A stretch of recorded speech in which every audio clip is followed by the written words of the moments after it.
के एक छोटे से गांव की है जिसका नाम था देवगढ़। गांव के बाहरी इलाके में एक पुराना खंडहर नुमा महल था। लोग कहते थे कि उस महल में कर्ण पिशाचनी का वास था। कर्ण पिशाचनी एक भयानक आत्मा जो लोगों के कान में धीमी आवाज में बातें करती थी और उन्हें पागल कर देती थी। गांव में एक लड़का था, उसका नाम मोहित था। मोहित अपनी पढ़ाई के कारण शहर में रहता था, लेकिन गर्मियों की छुट्टियों में वह गांव आया था। गांव में आने के बाद उसने महल के बारे में कई डरावनी कहानियां सुनी, लेकिन उसे इन बातों पर बिल्कुल भी विश्वास नहीं था। उसने सोचा कि ये सिर्फ गांव वालों की मनगढ़ंत बातें हैं। एक रात उसके दोस्तों ने उसे चुनौती दी कि वह उस महल में अकेले जाकर रात बिताकर दिखाए। मोहित ने हंसते हुए यह चुनौती स्वीकार कर ली। वह रात 12 बजे अकेले उस खंडहरनुमा महल में चला गया। जैसे ही वह महल के अंदर पहुंचा, उसे अजीब सी ठंडी हवा का एहसास हुआ, पर उसने इसे नजरअंदाज किया।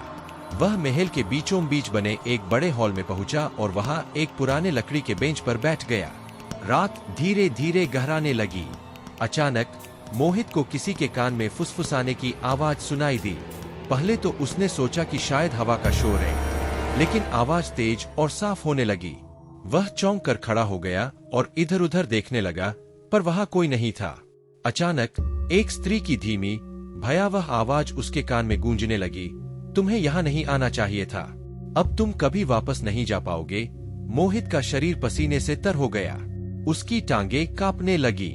वह जैसे ही भागने के लिए दरवाजे की ओर बढ़ा, दरवाजे अपने आप बंद हो गए।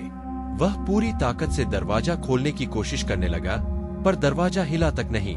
तभी उसके कान में फिर से वही आवाज आई, इस बार और भी डरावनी, मैं तुम्हें नहीं छोड़ूंगी। मोहित चीख पड़ा, लेकिन उसकी आवाज मानो किसी ने दबा दी हो। अचानक उसे लगा कि कोई अदृश्य शक्ति उसे खींच रही है। सुबह गांव के लोग महल के पास इकट्ठे हुए, क्योंकि उन्होंने रात भर मोहित की चीखें सुनी थी। जब वे महल के अंदर गए तो वहां उन्हें मोहित बेहोश पड़ा मिला। उसकी हालत बहुत बुरी थी।